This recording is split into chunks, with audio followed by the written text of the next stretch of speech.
What if I told you that the classic, tried and true way to fish a balance jig is actually the reason you're going home empty-handed? You see the guy 50 feet away pulling up walleye after walleye, you're using the same lure, the same color, but your sonar screen is a ghost town. It's maddening. Today we're not talking about secrets, we're talking about the hard truth. We are going to break down the exact subtle mistakes that are costing you fish. By the end of this video, you'll understand why it's not about the lure, it's about the language you're speaking with it, and you've been shouting when you should be whispering. Be honest, have you ever blamed the lure, the weather, or just bad luck when the balance jig fails? Let me know in the comments. Let's be clear, the balance jig is a legendary ice fishing lure for a reason. For decades, it's been the go-to for serious anglers targeting walleye, perch, and even pike through the ice. The problem is, its reputation comes with a huge misconception. Everyone thinks it's simple. You just lift it and you drop it, let it swing, repeat. This is the advice your grandfather gave you, the advice you see in old fishing magazines. But this simple approach is a trap. Anglers get stuck in a rut, doing the same ineffective motion for years, and they wonder why their results are so inconsistent. They see it work for others and assume it's the spot, the time of day, or that the other guy just has a magic lure. They never suspect that the technique they've trusted for years is the very thing holding them back. First, let's kill the biggest myth of all, the aggressive rip. So many anglers think they need to get that lure moving with a big upward sweep of the rod. They'll lift their arm a foot, 2 feet, sometimes even more, thinking that a huge, attention-grabbing action is what it takes to call fish in from a distance. Imagine you're on the ice, you see a guy practically doing jumping jacks with his rod. That's the myth in action. But here's the reality. A balance jig is designed to glide and circle on the fall. When you rip it up that hard, you're killing its natural, enticing action. You're creating a chaotic, unnatural movement that doesn't imitate a dying bait fish. Instead of a graceful glide, it's a spastic rocket launch, and most of the time that just spooks wary fish, especially in clear water or under high-pressure conditions. It's the equivalent of screaming at a fish instead of tempting it. This leads right into our next point. You're not fishing, you're exercising. A proper balanced jig cadence is about subtlety and control, driven by the wrist, not the entire arm. Think about it. If you're lifting your whole arm, you have very little fine control over the lure's movement on the pause or the fall. You're just a puppet master with giant, clumsy strings. The best balanced jig anglers I know look like they're barely doing anything at all. It's a slight pop of the wrist, a flick, maybe a 3 to 6 inch lift at most. And this small, sharp movement is all it takes to get the lure to kick out and start its glide. You maintain a direct connection and can feel the slightest changes. If your shoulder is sore at the end of the day from jigging, you are doing it completely wrong. You've turned a finesse presentation into a brute force workout, and the fish are not impressed. Now for the most critical mistake of them all. You are completely skipping the pause. I see it constantly. Anglers get into a rhythm. Lift, drop, lift, drop, lift, drop. It's a mechanical, mindless motion, but the bite almost never comes when the lure is shooting up or gliding down. Over 90% of your strikes on a balance jig will happen when it is doing absolutely nothing. After you pop the rod and let the lure fall on a slack line, it glides out, circles back to center. And then what? It hangs there, perfectly horizontal for a moment before you lift it again. That moment of perfect stillness is the trigger. That is when a following walleye or perch decides to commit and eat. If you are immediately ripping it up again, you are pulling the lure away from the fish right at the moment it was about to strike. You have to force yourself to pause for 3, 5, even 10 seconds. Let it hang. That's where the magic happens. Let's talk about your gear for a second, specifically your rod. Many anglers use the wrong tool for the job.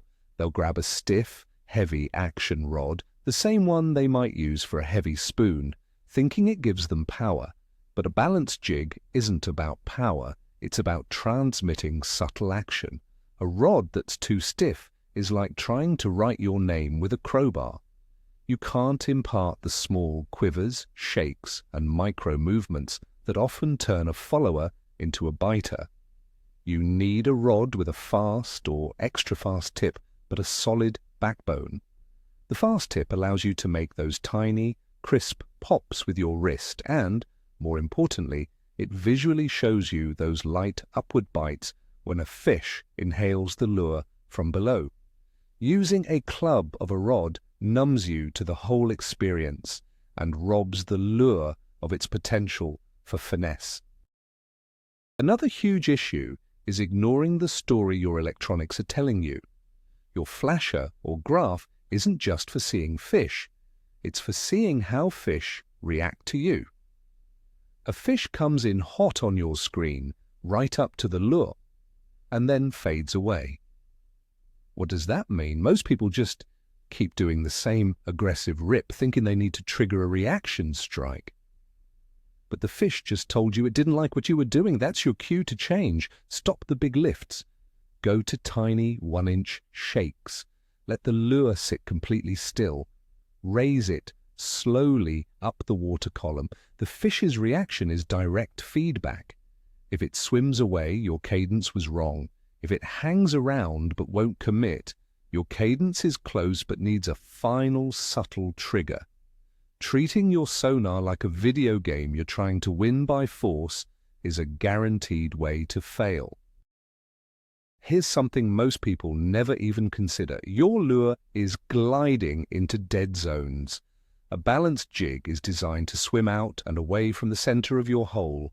This is its primary advantage as it covers more ground. However, you have no real control over where it glides. In a featureless basin, this is fine, but what if you're fishing on the edge of a weed bed or a rock pile? By ripping the jig hard, you could be sending it gliding right into a thick clump of weeds or crashing it into the side of a rock every single time. Imagine a predator fish watching this supposedly injured baitfish repeatedly swim headfirst into a wall. It's unnatural and will put them off. You need to be aware of your surroundings under the ice and use shorter, more controlled pops to keep the lure in the productive zone, not send it on a kamikaze mission. Let's talk about your line. Using a line that's too heavy is like trying to run a marathon in army boots. It kills the performance of your lure. A balanced jig needs the freedom to move naturally. Heavy monofilament or fluorocarbon has too much memory and stiffness, especially in the cold. It acts like a spring, dampening the subtle actions you're trying to impart with the rod and hindering the lure's natural glide. A lighter, more supple line, like a 2 to 4 pound test equivalent ice braid with a fluorocarbon leader, allows the jig to pivot, glide, and dance much more freely. The difference is night and day. You get better action, better sensitivity, and a much more natural presentation. If you're using 8 or 10 pound test line straight to your jig, you've already lost the battle before the lure even hits the water. The type of knot and the snap you use can also be your enemy. Many anglers tie directly to the eyelet of the balanced jig with a clinch knot, cinching it down tight. This strangles the lure. It restricts its ability to pivot and swim. You should always use a loop knot, like a rapala knot, which gives the lure a free swinging connection point, allowing it to move much more naturally. Even worse is using a big, heavy, cheap snap swivel. While a small, high-quality snap can be okay, a bulky one adds unnatural weight and a huge visual profile right in front of the lure. It completely changes the balance point on a balance jig and can ruin the delicate action it was designed for. You're trying to trick a fish into thinking this is a real, vulnerable baitfish, not a piece of hardware dangling from a cable. We've talked about the big, aggressive rip being a mistake. Now let's talk about what you should be doing instead. It's the quiver and the shake. Once a fish appears on your sonar and is showing interest, the big movements should stop entirely.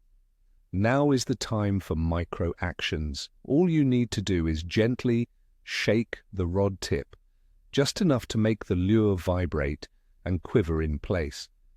This is often the final trigger that a hesitant walleye or a massive perch cannot resist. It mimics the last desperate flickers of a dying minnow. It screams, "Easy meal."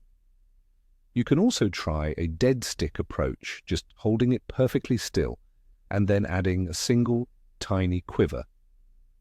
This finesse game is what separates the experts from the amateurs. The big rips call them in, but the subtle shakes get them to bite. Okay, let's address the elephant in the room. Lure color. People will spend hundreds of dollars on dozens of different balanced jigs in every color of the rainbow, convinced that finding the hot color of the day is the key to success. Here's the hard truth. Color is probably the last thing you should be worrying about. Yes, on some days perch patterns work better, and on others a bright chartreuse is the ticket. But if your cadence, your pause, and your presentation are wrong, the color doesn't matter at all. A perfectly presented wrong-colored jig will outfish a poorly presented, right-colored jig 10 times out of 10. I've seen it happen. A guy is catching fish on a plain lead jig, while the guy next to him with the $30 custom paint job gets nothing. Stop obsessing over color and start obsessing over your technique. Action first, then size, then maybe, just maybe, color. Here is a catastrophic sin that almost everyone is guilty of. You mark a fish on your flasher. It comes in, looks at your lure, and then leaves. What's the first instinct? Drop the lure right back down to the same depth and start jigging again, hoping it comes back. This is a huge mistake. That fish just rejected your presentation at that specific depth. Showing it the exact same thing again is pointless. Instead, the moment that fish starts to fade away, reel up 3 or 4 feet immediately. Often this triggers a predatory chase response. The fish thinks its meal is escaping and will shoot up to grab it. If it doesn't, then you can slowly lower it back down. By simply dropping it back to the same spot, you're communicating weakness and predictability. You have to create an illusion of a creature trying to escape. This might sound ridiculous, but you might be holding the rod wrong. Think about how you hold your ice rod.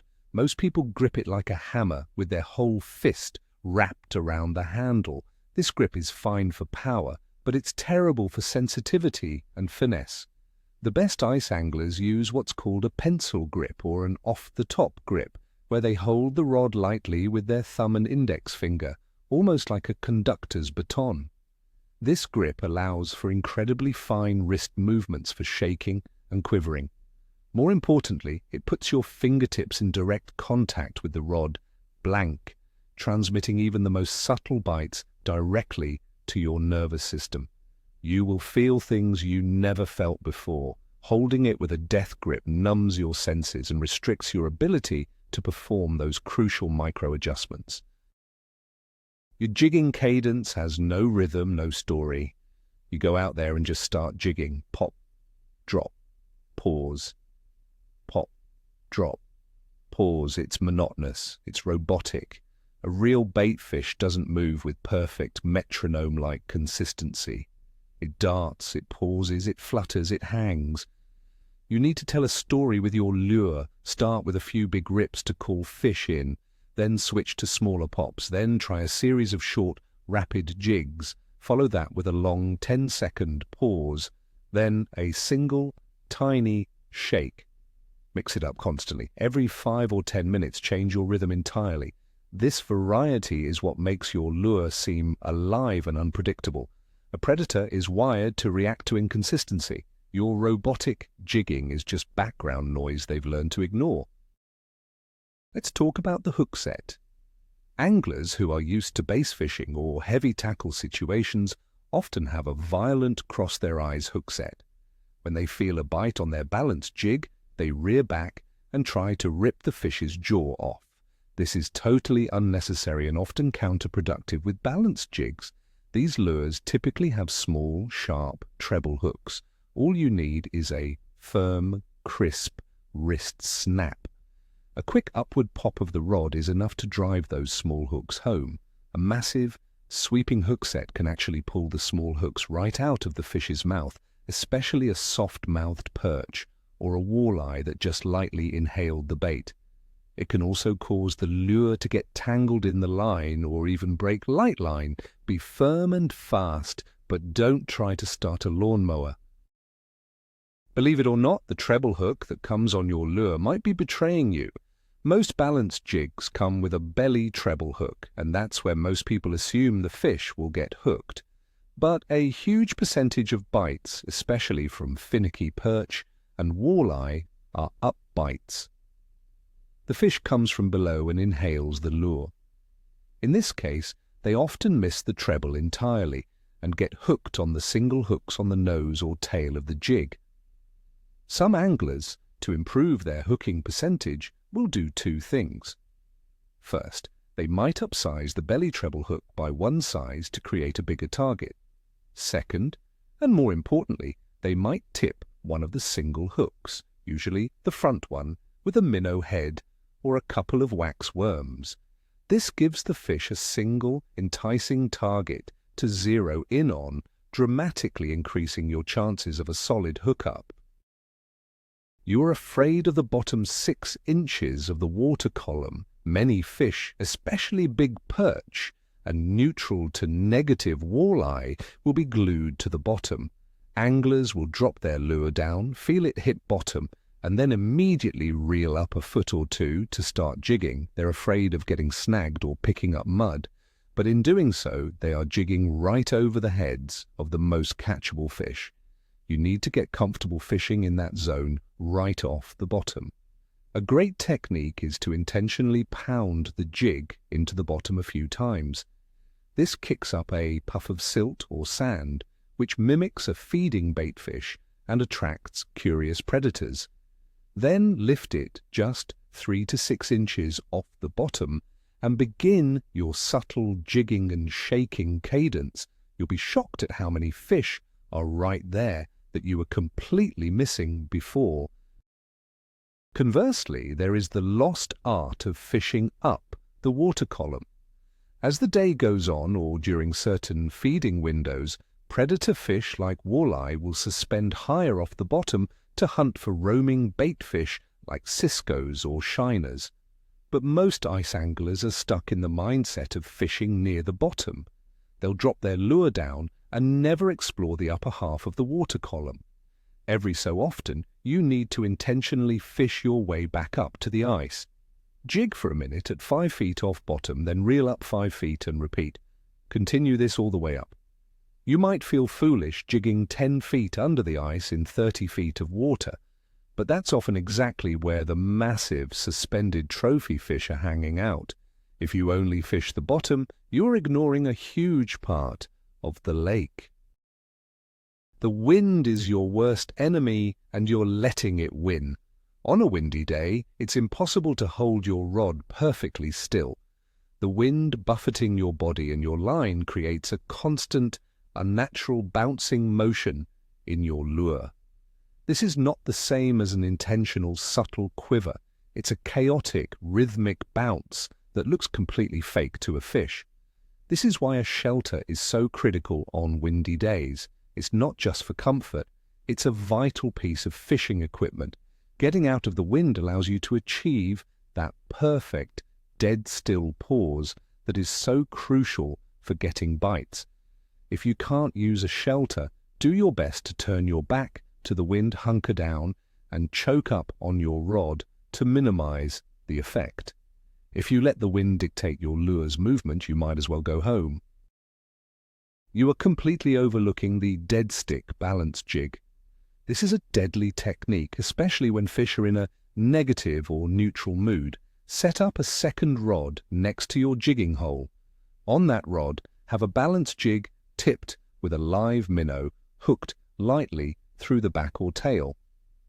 Drop it down to the desired depth and put the rod in a holder with the line tight. Now, just leave it alone. The balance jig holds the minnow in a perfect horizontal position, and the minnow's own struggles send out vibrations and flash that drive fish crazy. While you are actively jigging your first rod, this second rod is acting as a passive, irresistible offering. Often, the fish that are drawn in by your active jigging will turn and smash the easy meal presented by the dead stick rod. It doubles your chances. Finally, we have to talk about the mental game. You've already decided the balance jig won't work for you. You've had a few bad days with it, you've been outfished by your buddy, and now you have no confidence in it. You tied on, but in the back of your mind, you're already thinking about switching to a spoon. This lack of confidence translates directly to your technique. You jig without focus. You don't pay close attention to your electronics. You get lazy with your cadence. You have to approach it with the belief that it is the best possible lure for the situation. You have to commit to it. Pay attention to every little detail, every twitch of the line, every mark on the sonar. Confidence, or a lack thereof, is the one variable that can override everything else. If you believe it will work, you will make it work. So what have we learned here today? It's not about the lure. It was never about the lure. It's about the nuance. It's about the pause, the quiver, and the rhythm. It's about stopping the violent, thoughtless rips and starting a quiet conversation with the fish below the ice. The single biggest turning point for anyone using this lure is realizing that its magic happens when you do less, not more. The glide on a slack line, the subtle turn as it settles, the perfect stillness on the pause, that's the trigger. For years, you may have been scaring fish away with aggression when all they wanted was a subtle, irresistible invitation to an easy meal. This should fundamentally change how you approach your hole next time. You'll stop blaming your gear and start focusing on your hands, your cadence, and what the fish are telling you on the screen.